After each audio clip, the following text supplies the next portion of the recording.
up? And you are listening to her in the huddle on WOVU at 95.9 FM. This is your girl, Rachel Hill, the First Lady of Sports. And we are in here on a Tuesday, second day of the week, counting down. I know those who go to work every day are ready for it to be Friday, but if it was Friday, we would not be on right now. So I am here joined by my co-host, Willie Epteen Jr. Willie Epteen, what's up? Willie Epteen Jr., excuse me. Let me make sure I put that junior in there. What's up, sir? How you doing, man? What's going on?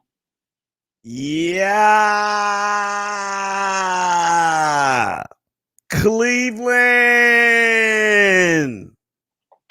Rachel, what's going on, sis? Nothing. How are you? Nothing. I'm good. Yeah. How was your weekend? Busy. Yeah. Very busy. Yeah. Yeah, I don't like being that busy. Yeah. Mm-mm. Why not? Busy means you're alive, man. That's a great thing. I could be laying around and alive too. I could be Yeah. just chilling and alive. I had to do a lot of driving on Saturday because I had I'm gonna put them on Front Street. No, I'm not gonna do that. I'm not gonna do that because people are out there watching and listening, and they'll get wind of it, and then next thing you know, I'm in jail. So let's just leave it at that. Facebook jail or No, regular jail?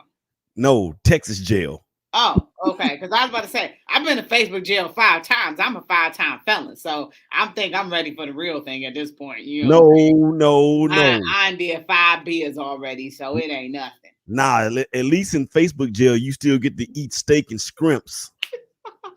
You go to real jail and you eating ham and cheese sandwiches on light bread. You know, that's what they say down south, light bread. And you got 3 hots in the cot, man. That's what I'm talking about. Nah, okay, but it ain't gonna be no steak and shrimp. It ain't gonna be no cocktail with it afterwards. I mean, you know, I understand jail ain't gonna be glamorous, but I think I might be able to survive an overnight bid because my first Facebook ban was 24 hours. So I might be able to survive overnight if I was unconscious. Well, I've had to do that, and it ain't nothing fun about it. Okay, yeah, well, I don't even want to know anything about that because, you know, to me, you're a perfect little angel. So I don't want to know anything about what happened to have you there. I had a life. I had a life before I had a life. You my perfect little angel. So, you know. But other than that, weekend was good. Yes, went to church on Sunday per usual, and did my second show with the Warzone Sports Network, the Ballers Report podcast, of which, Rachel, you will be a guest on very, very soon. But you won't be a guest because you're family, but you'll be a guest on that show because it'll be the first time on that show.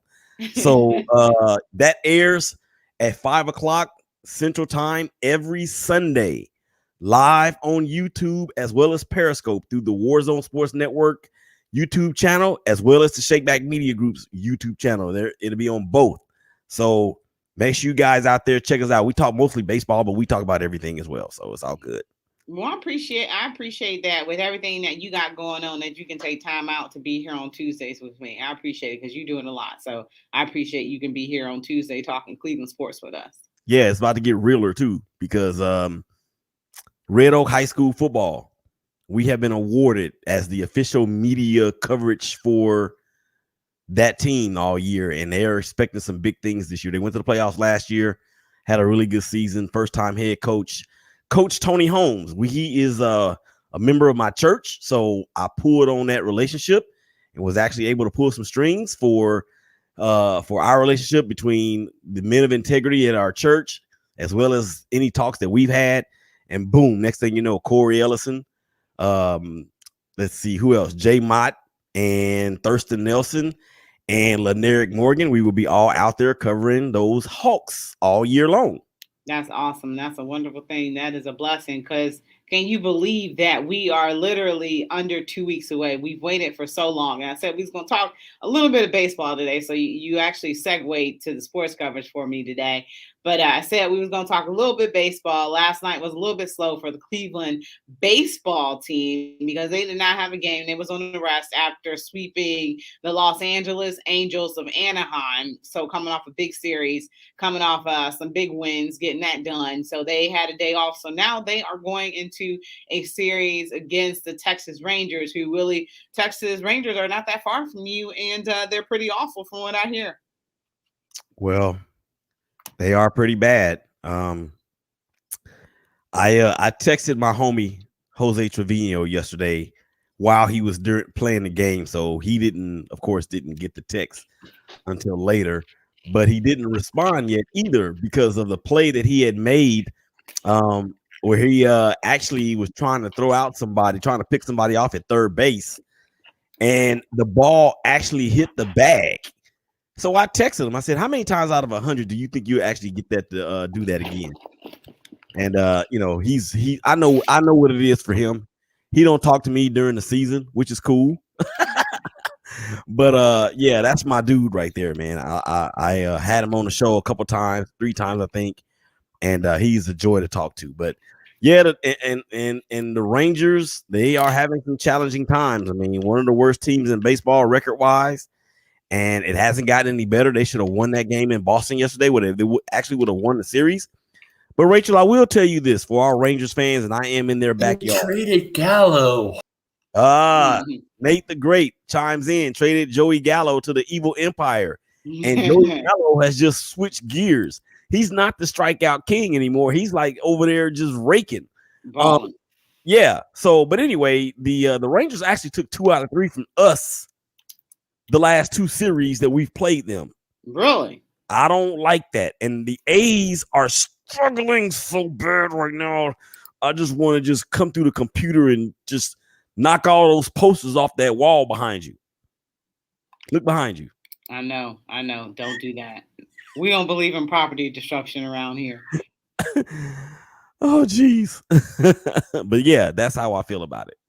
Yeah. So you said you got a friend that played for the Texas Rangers that's in there hitting the bags. Yeah, he well, I wouldn't call him a friend of mine, but hey, I know him, put it that way. Yeah, he actually tried to pick somebody off at third base, and the ball when he threw the ball, it hit the bag and popped up and kept the run from scoring.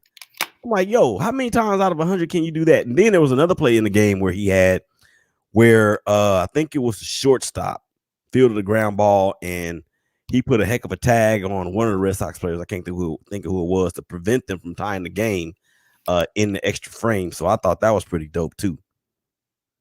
So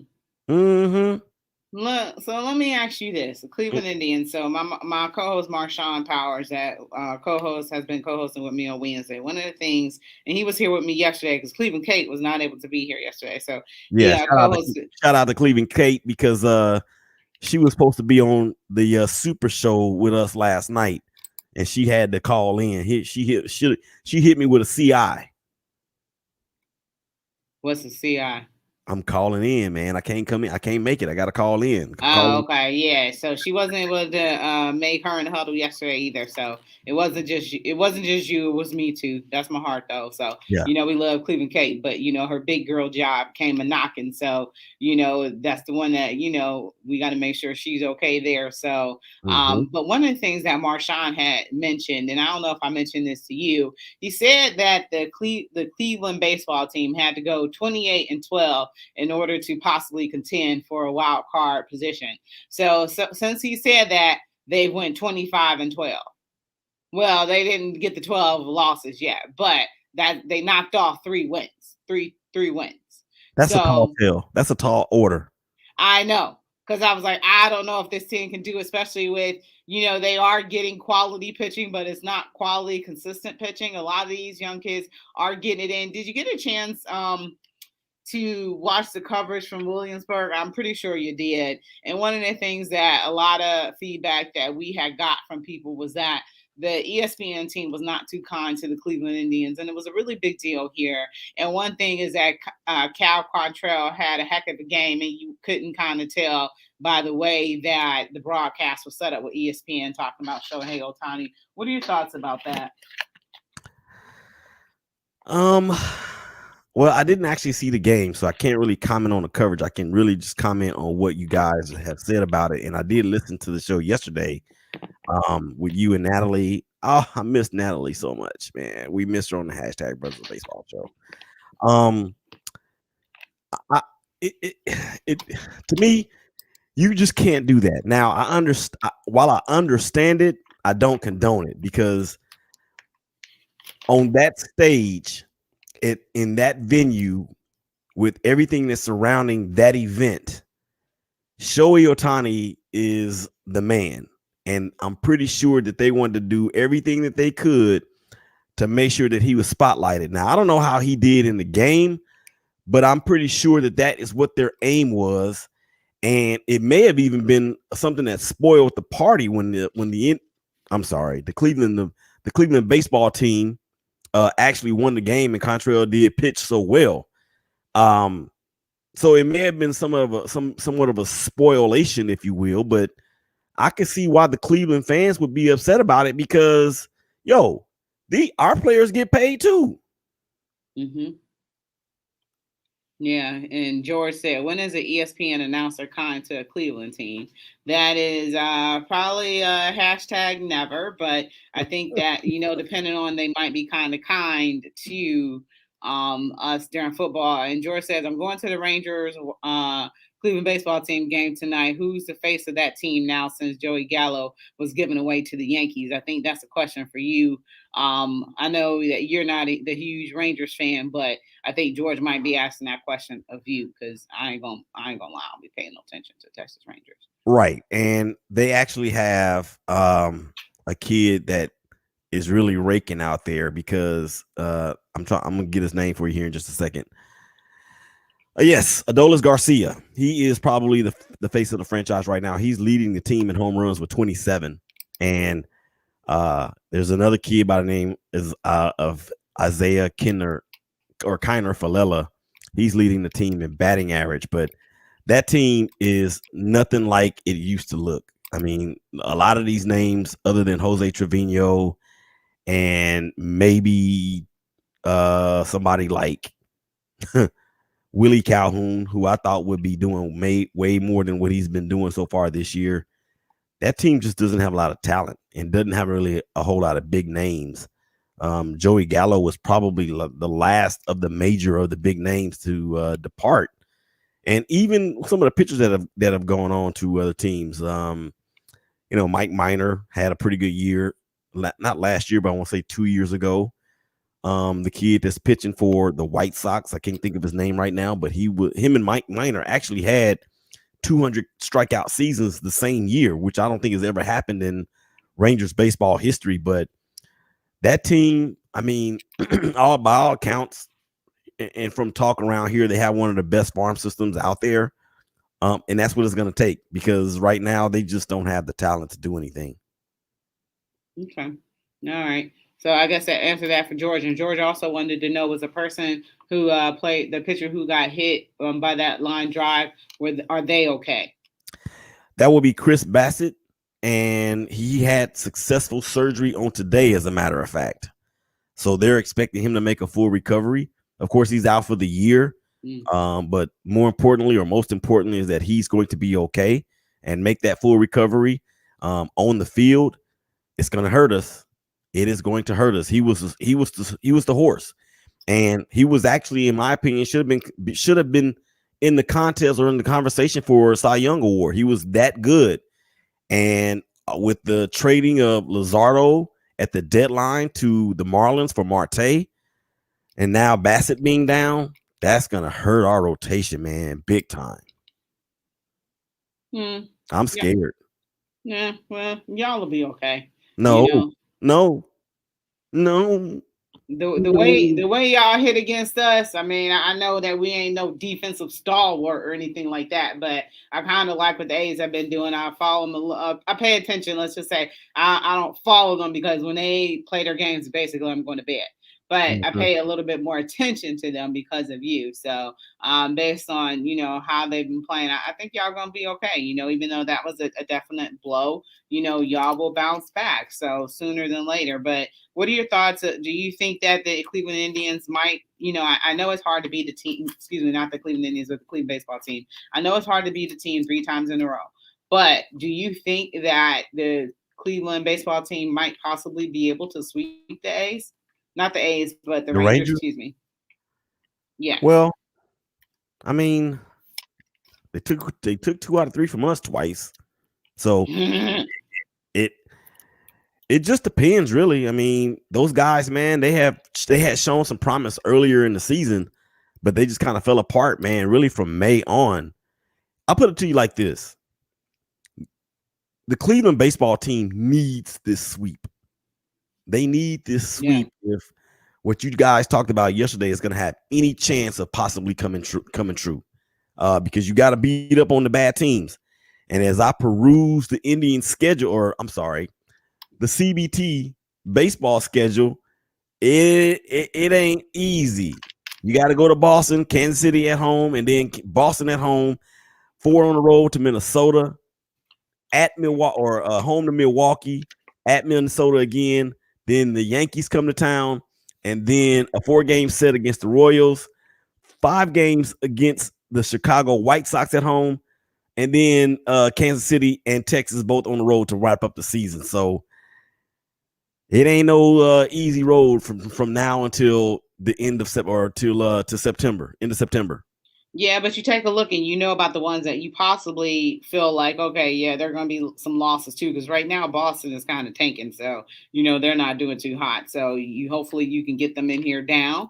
If you can possibly come off of a great series and take at least 2 out of 3 against Texas, you got Boston coming in here, who, like I said, they're playing a little down right now. So if you can possibly maybe take 2 out of 3 from them, that gets you a little bit closer to those magic numbers.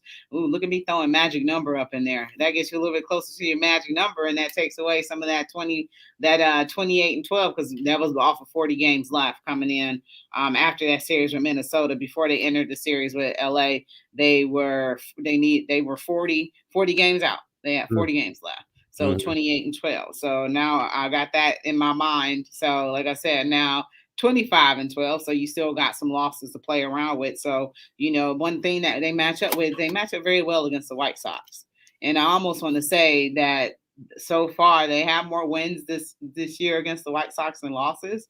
So that could be up for grabs. And if this team comes on hot at the right time, you never know what could possibly happen. And, I think it's kind of hard. I told Marshawn, I'm like, have you seen this team play? But, if they keep on getting quality outings from their pitching and get a little bit of run support, they got some run support this weekend from, obviously Jose Ramirez, but also Ahmed Rosario came in hot, had some home runs. So if you can get various different types of run support from various players, you never know what this team might be able to accomplish. We got to take a quick break. You are listening to Her in the Huddle on WOVU and 95.9 FM. We will be right back. Is that I see you. I know what it feels like to carry stress, pain, to feel alone, that you're in this alone. But no one understands that I see you. And at the end of the day, it is okay to not be okay. This message of hope is from the Alcohol, Drug, Addiction, and Mental Health Services Board of Cuyahoga County, the Suicide Prevention Coalition, and WOVU 95.9 FM, Our Voices United, a Burton Bell Carr community radio station. Since 1997, St. Luke's Foundation has awarded millions of dollars each year to positive, impactful organizations that serve you and your community. And now it's time to put the money where your mouth is. So we're introducing Lift Every Voice, a platform created to hear directly from you. We want to know what's important to you and what's important for your community, so St. Luke's Foundation can put all these millions in all the right places. And sharing your voice is easy to do. Go to lev216.org and sign up for the Lift Every Voice email and text updates. It's completely anonymous and totally free, and your voice will impact where, why, and how St. Luke's Foundation spreads that monetary love. Head over to lev216.org and sign up now to help lift every voice in our community. This message is brought to you by St. Luke's Foundation and WOVU 95.9 FM, Our Voices United, a Burton Bell Carr community radio station.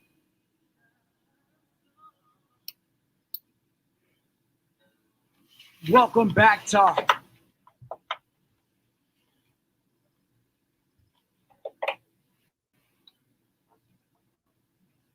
All right, welcome back. You're listening to Her in the Huddle on WOVU and 95.9 FM. Remember, you can always listen to us live online at WOVU.org. You can always give us a call and talk some sports at 216-271-0959. And remember, you can always download that WOVU app so you can take us on the go and listen to your favorite personalities, such as myself. And our show is on StreamYard, so you can view it on Facebook through my page, and that's going to be Rachel L. Hill at Facebook.com and All Sports All Plays Network. So I got my co-host with me, Willie Epstein Jr., and we were just talking a little bit of baseball, talking a little bit about the Cleveland baseball team. And Willie, I don't know if you got a chance to read the article on ESPN that I talked about a little bit today, but that Tyler Skaggs situation with the Los Angeles Angels and Anaheim can't get away from the team. But it was a really interesting article that ESPN came out with. And Tyler Skaggs was a pitcher who passed away in 2019 in an overdose when they were actually in Dallas, Texas, to play the Texas Rangers. Lots of Dallas and Los Angeles connections today. But the Angels was in town to play the Texas Rangers, and Tyler Skaggs was found dead in his room. And at the time, nobody knew what happened, but it turned out it was an opioid overdose. And turns out that not only was Tyler Skaggs using the opioids as well, but also some of his teammates were using them, and they were supplied to them by somebody in the communications department who actually had some issues with opioids as well. So it was just a whole mess. And did you get a chance to read that article at all, Willie? I did read most of it, and somebody needs to go to jail. Well, his trial is starting soon, so I think he probably will be going to jail. Yeah, but the whole thing was crazy. Yeah, somebody needs to go to jail, and somebody needs to pay the Skaggs family a whole lot of money. Oh, and that's not going to bring them back. I understand that. However, what we're talking about here is what happened. And this dude, Eric K, was he was basically in upper management. He would be considered in upper management. And the way he was tricking off baseballs and tickets and everything else to get these pills, not only just for him, but for Tyler and some other teammates. This is just a bad deal all the way around. And, Tyler Skaggs is actually from the Dallas area. Yeah, he's from the Dallas area. And the hotel that they were staying at is in Southlake, Texas, which is probably a good 40 minutes from the stadium. And really? Yeah. So I remember the day that it happened, or the day that they showed everything on TV or whatever. And there was a lot of sadness with that. And, it's just unfortunate. I think he was 27 years old when he passed away. Mm-hmm. He was young. Yeah. That's just, and I don't know, man. As a father, he's never going to get the chance to do everything that a father should have a chance to do. And, it was reported, of course, that the autopsy came out and said that it was an accidental overdose. He had the same thing in his system that George Floyd had in his, the fentanyl. Fentanyl, is that how you say it? Fentanyl, yeah, fentanyl. Fentanyl. Mm-hmm. Yeah. So.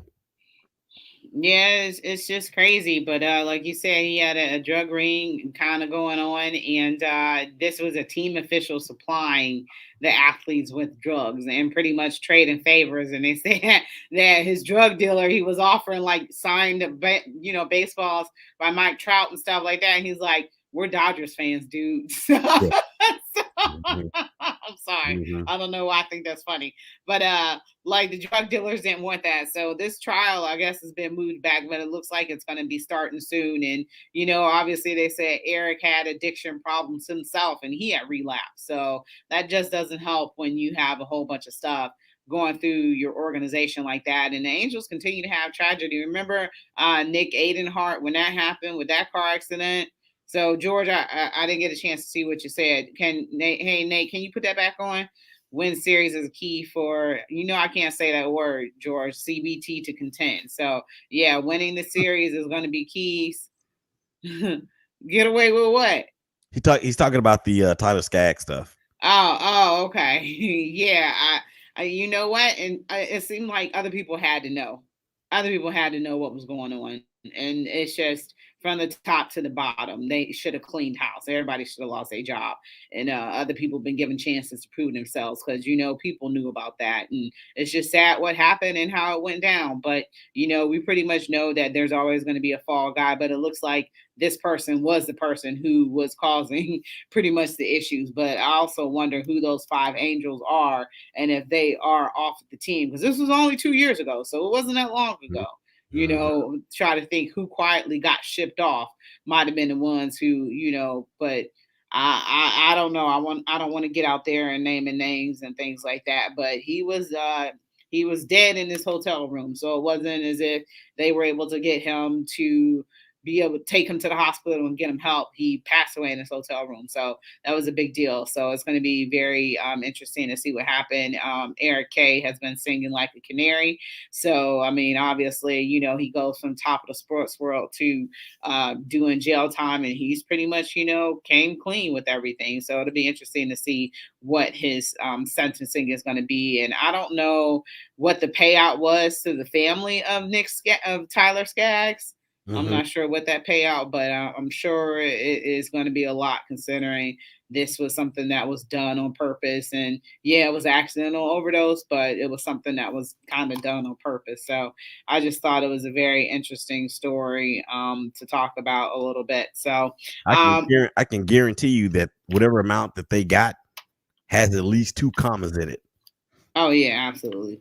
Yeah, because he had just got married too. So, the new wife, she was able to get a little bit of something. So, yeah, man, the whole situation is just crazy though. But it also makes you think, what other organizations have they had drug problems too? We know that in the 80s, that, cocaine and stuff like that, drugs have always been rampant. But, what who's done what at this point? It really makes you wonder, because you think that athletes would be clean, but think about it, 5 people on that team could have been banned for a whole half of the whole season, right, if they had been caught.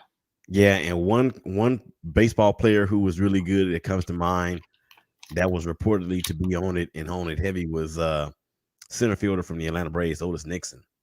Okay. Yeah, that in that World Series that they actually beat the Twins in, he was prominently figured in that series as well. I just had to look him up right quick. Okay. Yeah, center fielder. I don't know. It's just you're right. You don't know how many other teams are actually participating in these types of activities and getting away with it. But you know what though? What we don't know is how long the actual Angels were doing this before this happened. That's something else that I don't think people that are involved in it at the time take into account that, well, what happens if we get caught? Or what happens if somebody dies? They just don't think about that.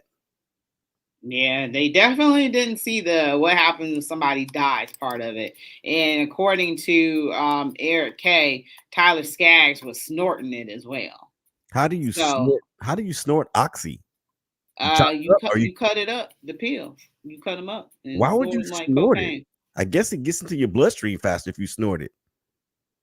Yeah, I don't know, but they was doing some of a little bit of everything. That's sad. That's what he was testifying, that that Tyler Skaggs, that was one of the ways that he would do it. And obviously in that autopsy they found alcohol in his blood as well too. So he probably wasn't pitching that night. But what if he was supposed to pitch that night? Nah, he wouldn't have done it if he had to pitch that night. How do we know? We don't know. You're right. We can only speculate and wonder and think that, what if he did have to pitch that night? Maybe he wouldn't have died, because if he had to pitch that night, he would have been in front of a whole bunch of people, and that could have saved his life. Who knows? Yeah, they said that he ran a distribution ring within the team. So, and he was having people bring drugs up to the facility.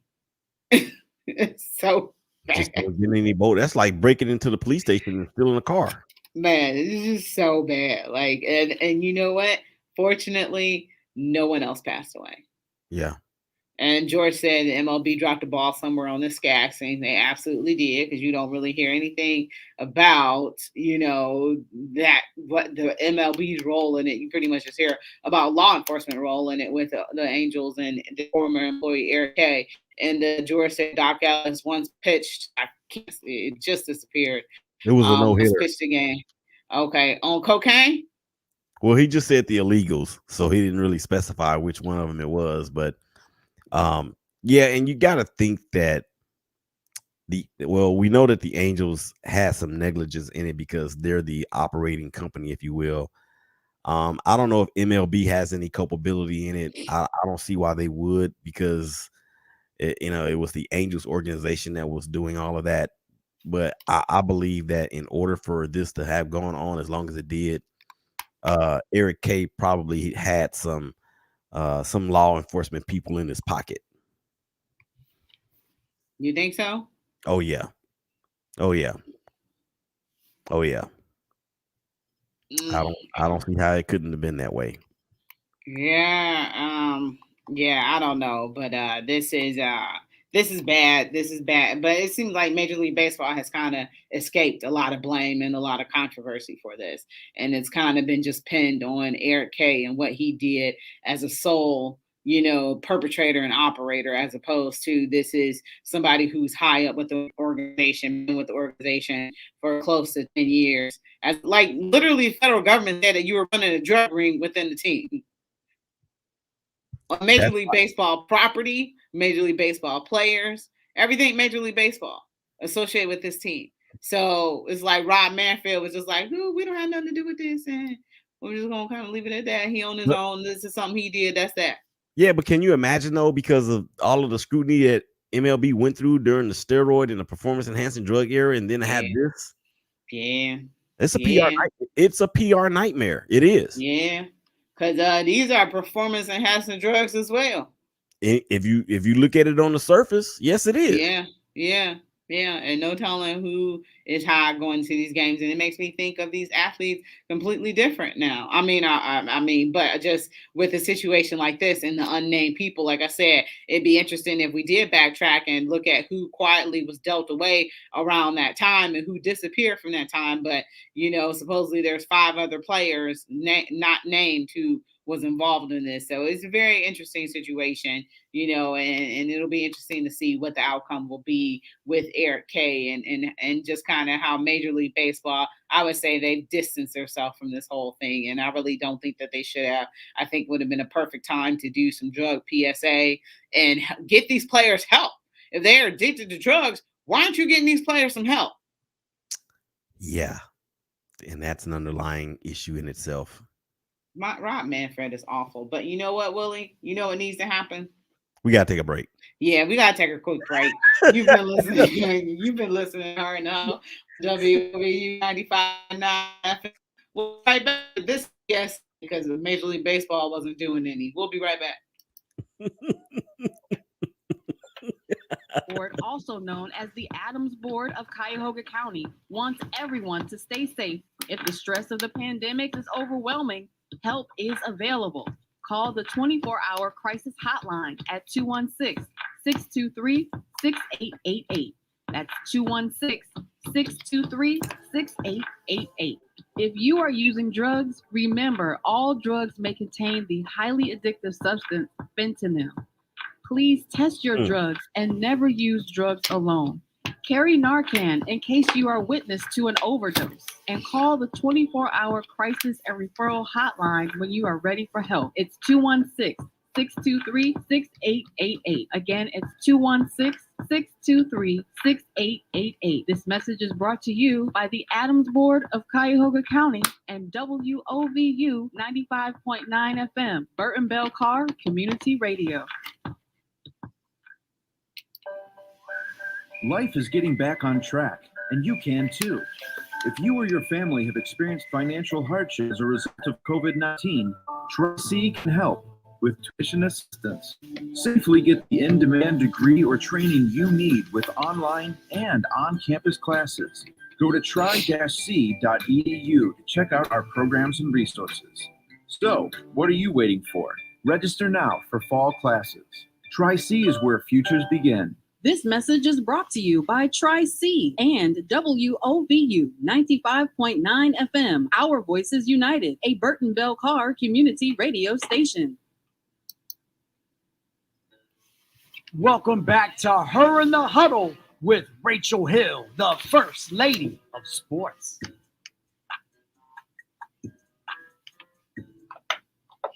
Welcome back to Her in the Huddle, WOVU 95.9 FM. This is your girl, Rachel Hill, the First Lady of Sports, and I'm here with Willie Epteen Jr., my co-host on Tuesdays. And we literally did just run a drug and alcohol PSA, and it was almost just a perfect timing and perfect segue to run that and so how that happened. But yeah, before we went to break, we talked about the Los Angeles Angels of Anaheim drug ring and the former employee who is going to be brought up on charges, and we'll see how that'll end. But Willie, there's a lot taking place in football right now. It's a little low because just preseason games that everybody just wants to be out of the way or don't even happen. So let me ask you this. Kevin Stefanski probably is not going to play any of his starters during the preseason. What are your thoughts to that strategy? I mean, he has a fingerprint of his team.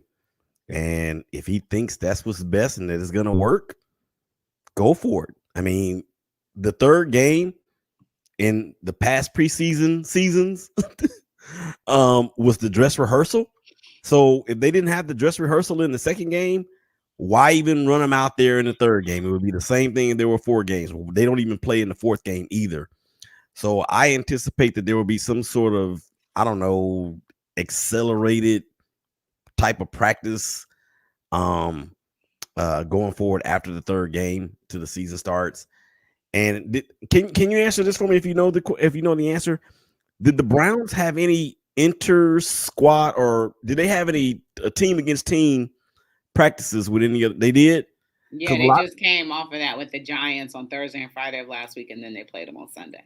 Okay, so a lot of people have said that they get more out of those joint practices than they do out of preseason games. So since that's the case, you know what? The NFL may go as far as adding another game to the schedule, and you already know it's going to be 18 games, and cutting it down to 2 preseason games, with the idea that these teams are having these inter-squaddle whatevers. And yo, if that's the case, that's just more football that means something for us. Yeah, I don't recall them doing that last year. Maybe that was different because of COVID. Like, doing the inter squad, Tuesday, Thursday, but, that Thursday, Friday, and then playing them that weekend. So I don't know. That might be one of the first times that they've done that with the team or whatever. Or I don't know because I know. Okay, I can't think of it. But so yeah, that's what happened. They beat them 17-13. But I'm just trying to get into the mind of Kevin Stefanski right now, and honestly, I'm thinking that he doesn't want to show Kansas City anything. So I'm thinking that might be where it's at. He doesn't even want to show them down. He don't show them one play. He don't even want to show them a running play. He don't want to show them Nick Chubb. He don't want to show them Kareem Hunt. He don't want to show Baker take one snap. He don't even want to show them a field goal. He don't want to show him Brian Sipe. Man, Brian Sipe been gone. Brian Sipe pretty much when I was first born. That was over 40 years ago. At least go Bernie, man. That's somewhat close to, But I'm just kind of thinking that that's his strategy a little bit. So one thing that I didn't get a chance to write down when we were talking about producing the show today, but Justin Fields is not going to be named. He was not named to be the starter. Andy Dalton was named to be the starter for the Bears. How soon will it be before Justin Fields is starting for the Chicago Bears? Will it be starting for the Chicago Bears by the time they play the Cleveland Browns? And let me see what week they play the Cleveland Browns. It's week 9, isn't it? Yeah. Hold on. I gotta get. Well, to answer your question, 1, 2, 3. It won't. If it's week 9, it won't take that long. Week 3. Week 3 is what I was actually thinking. Is about the time that we will see data in the starting quarterback's role for those Bears. I don't understand why this dude Nagy would do this when his job is obviously on the line. Why would you make that proclamation way back in February or whenever it was when they first got him? I'm going to make Andy Dalton the starter. It ain't like he Trevor Lawrence. Yeah. I mean, as you can see, Andy Dalton wasn't able to do. I mean, he was a serviceable, good quarterback with the Cincinnati Bengals. You know, they made it to the playoffs 5 times when he was a quarterback. They wasn't able to do anything. Also, you know, it might have been depending on head coaching. You know, but I foresee it happening real soon, and maybe, you know, just maybe his train of thought is, I'm gonna let the game slow down for Justin. Remember that he said that the game was kind of slow, and then they took his head off last week. But maybe he wants it to, you know, like most people have that train of thought. I'm going to name him the starter and allow Justin Fields to sit, because we obviously know Justin Fields is going to be the quarterback of the future. Maybe that's his thought process. Maybe not throw him to the wolves immediately. Man, whatever. Maybe he's trying to do Justin Fields a solid. Whatever. Why? I mean, I'm just throwing it out there, because maybe that's what the upper brass of the Chicago Bears want to happen or something. They want to win, obviously. They didn't move up in the draft to say, "Yo, do you mind sitting for a couple of weeks?" I don't understand this rationale. And it would be different, Rachel, is if it was like Jordan Love and not really doing well in practice. But all accounts are this dude is really playing better in practice than Dalton is. Yeah. Kind of reminds me when I was in high school, because I was the only point guard in our entire basketball system, and I didn't even get an opportunity to really shine like I should have. Mm-hmm. Politics. Yeah. Well, it's a little political, but I think we all know who the stronger of the two quarterbacks is, and who is eventually going to be starting, possibly by the time they roll into Cleveland, play the Cleveland Browns, and Justin Fields might be starting for the Chicago Bears by that time comes around. So, you know, who knows why they named these people the starters, knowing that they're not going to be doing it for a long time. I don't know, but it is what it is. So we shall see. Jameis Winston, as the heir apparent for the New Orleans Saints. Mm-hmm. What are your thoughts about that? Is Jameis that guy he's done very well and had a great training camp? Is he going to be that guy to replace Drew? Is he that guy? He is. And Taysom Hill, he's a football player. He's like Tim Tebow, but can throw the ball better. Okay? So he's a Swiss Army knife like Tim Tebow was, but just did not fulfill that role as a Swiss Army knife he could have been. Now, the same thing is going to happen with Taysom Hill and with the different packages that they can run. But I think a lot of that is going to be hurt by the fact that Michael Thomas is going to be out, I think, until sometime in October, if I'm not mistaken. If y'all out there watching and you're listening to this, let us know when Michael Thomas is scheduled to come back, because he is the best player on that team. He's better than Kamara. He was better than Breeze. He's the best player on the team. Now, they have a pretty formidable running game with Latavius Murray and Alvin Kamara, but I don't even know who their other receivers are after Michael Thomas, because Emmanuel Sanders is now in Buffalo. So we'll see. I don't know when he's gonna come back. I'm trying to take a look now, but he's out until October. Mm-hmm. At the earliest. So yeah, you know, Jameis Winston would need a weapon like him to be successful, but we shall see. So good luck to Jameis. I want him to finally, it just seems like he's kind of been an NFL journeyman and kind of bounced around and things just hasn't worked out. And now this is almost like the perfect opportunity for somebody to replace Drew Brees. And why not Jameis Winston? Yeah, and when you think about what Jameis has accomplished, not only in his college career, but what he's done in the NFL.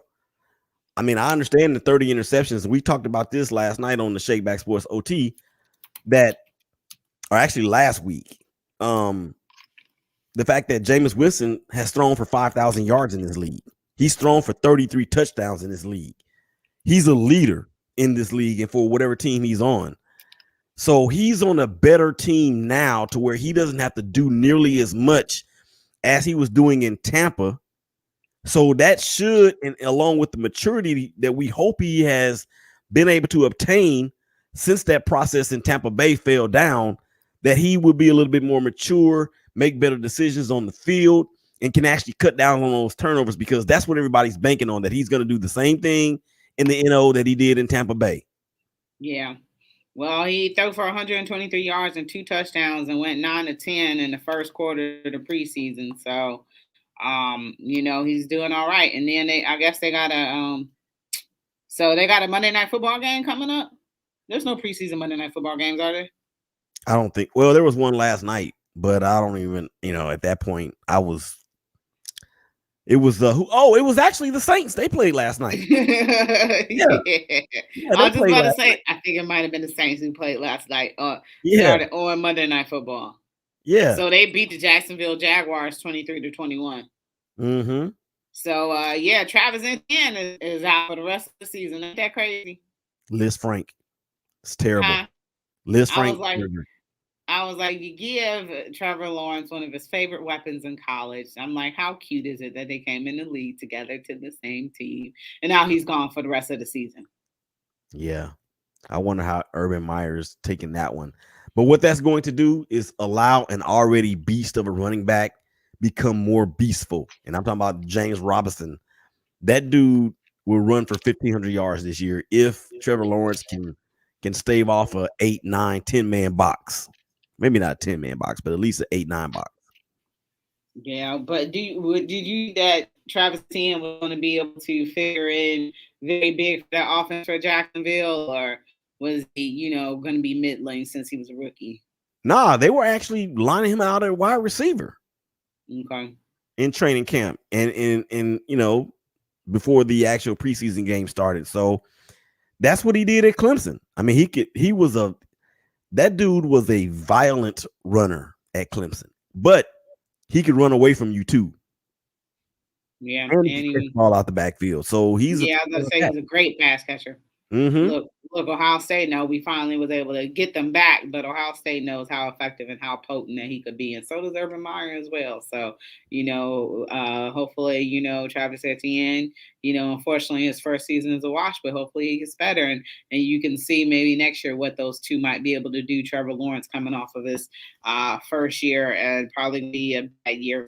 I just think Jacksonville is not going to be good. So, I mean, you picked first for a reason. So, we shall see on that. The Bills. Oh, no, let me do because I feel like the Bills, that story might be a little bit closer to you because the Bills need a new stadium and who knows, they could be on the go. So I was like, I almost, feel like that could be near and dear to Willie's heart. But Josh Rosen, I've been able to find a new team. Who? Josh Rosen. Yeah. He had been able to find a new team. So Atlanta Falcons. So he's going to be completing to replace AJ McCarron.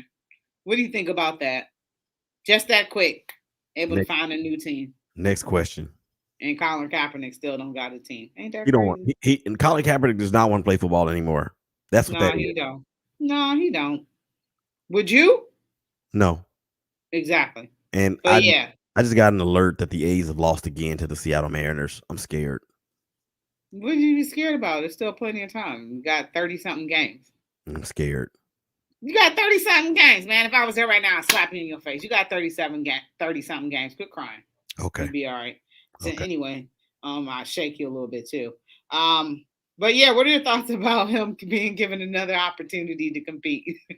So it looks like he isn't completely washed up and out of football just yet. I don't think it was really ever about if he could throw the ball or not. My question about him was, did he really want to play in the NFL? Well, he's signing up to go try out with another team to see if he can. Do you think it's an ego thing for him now at this point? Because remember, when he first came in, he's like, there was 9 other teams who were going to be sorry that they passed on me. Well, and I think the Browns was one of those teams too. Mm-hmm. Yeah, if you're home with 9 broke friends, you're bound to be the 10th one. Yeah.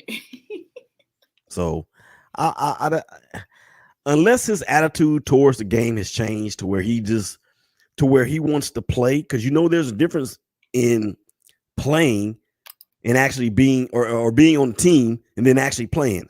If he is done with just being on the team and actually wants to play, then good for him. Yeah, well, yeah, he's going to compete for a start, backup Backup. position behind Matt Ryan. So Atlanta lost AJ McCarron to ACL tearing his right knee, and that's another quarterback who I never thought was about anything. They say Ohio State quarterbacks don't do anything, but I don't feel like Bama quarterbacks do either, and I don't feel like AJ McCarron has really did nothing too much, even though the Cleveland Browns are going to try to get them, but something happened with paperwork, which I think was done on purpose, so it didn't happen. But when Hugh Jackson was here, but but I don't think that's another quarterback who's really done much either or been really good. So, but yeah, Josh Rosen has landed with another team and have possibly another chance to play football again. And George said Josh Rosen could become another Ryan Leaf and gets his act together. But have you heard anything about Josh Rosen like being on drugs and drinking and kind of being a bad boy of football though? Nah, but I think the difference between Josh Rosen and Ryan Leaf is that people were really genuinely trying to figure out which prospect was better, Leaf or Manning. Rosen ain't never really been confused with one of the top prospects like that. I think with him being drafted where he was by the Cardinals was just that age where teams were reaching for a quarterback based on whatever. And as soon as the change was made and the guy came in, that would be Cliff Kingsbury, he got the guy in that he was in love with since he was in high school. Ain't no love. In the heart of the city. That ain't what I was thinking. I was thinking another song. What song was that? Spice One, The Trigger Got No Heart. I don't think I know that one. So we're going to stick with the one I know. Ain't no love. No, I'm just kidding. the one I know just one lyric to, because I don't know the rest after that. Ain't no love, in the heart of the city. So, but yeah, Buffalo Bills, because we only got 8 minutes left. We got to take another break right quick. Oh, so we'll be right back. So we'll get to the Buffalo Bills after we take this break. So we will be right back. You're listening to Her in the Huddle on WOVU 95.9 FM. We'll be right back. You to know that I need you to live. You were created for a purpose. You were created for destiny. And no matter what you're going through, the pain that we are experiencing in our lives all adds up to our God-given purpose. I am telling you that I want to see you live because your story will inspire me. This message of hope is from the Alcohol, Drug, Addiction, and Mental Health Services Board of Cuyahoga County, the Suicide Prevention Coalition, and WOVU 95.9 FM. Our Voices United, a Burton Bell Carr community radio station. Are you a renter in Cleveland and facing eviction? WOVU 95.9 FM, the United Way of Greater Cleveland, and the Legal Aid Society wants you to know that you have rights. Certain Cleveland families have the right to an attorney in eviction cases. If you rent your home in Cleveland, have any kids living in that home, and meet low-income guidelines, free help is available. If you think you qualify, contact Legal Aid immediately at 216-687-1900. That's 216-687-1900. You can also apply by dialing 211 on your phone. After a quick screening, you'll know if you can get a lawyer's help for free. Learn more at freeevictionhelp.org. That's freeevictionhelp.org. This message is brought to you by the Legal Aid Society of Cleveland, the United Way of Greater Cleveland, and WOVU 95.9 FM. Our Voices United, a Burton Bell Carr community radio station.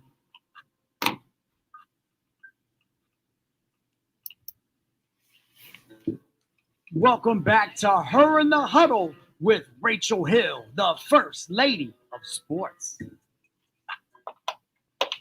All right, welcome back to Her in the Huddle, WOVU and 95.9 FM. This is your girl, Rachel Hill, the First Lady of Sports, and I'm here with Willie Epteen Jr. Sorry about that, Willie. I don't know who Welly is, but Willie Epteen Jr., the Asapsportsnetwork. So we were just talking a little bit of some of the news that had came out of football. One of the things that be near and dear to Willie's heart is the Buffalo Bills. And according to Roger Goodell, wait. Why are the Buffalo Bills near and dear to my heart? You ain't let me get it out yet. Oh, okay. The Buffalo Bills, their story. I didn't say the actual team, but this story could be near and dear to your heart because guess who needs a new stadium? The Buffalo Bills. Yes. Guess who said that the Buffalo Bills needs a new stadium? The Buffalo Bills. No, Roger Goodell. Oh, Roger Goodell.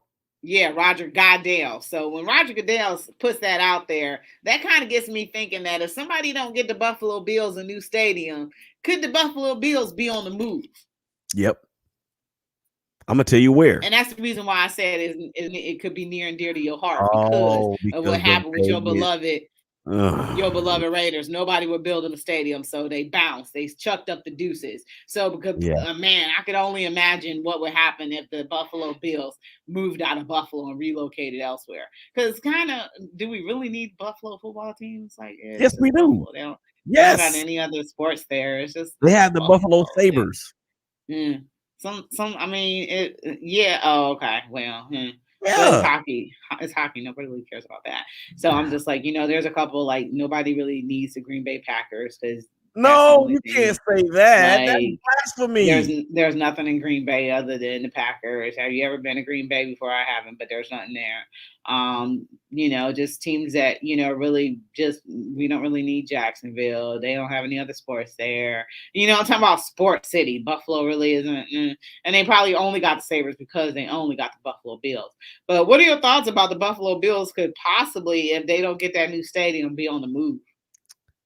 A city has already come up as a reported possible landing spot for the Buffaloes. I mean, the Bills. That city is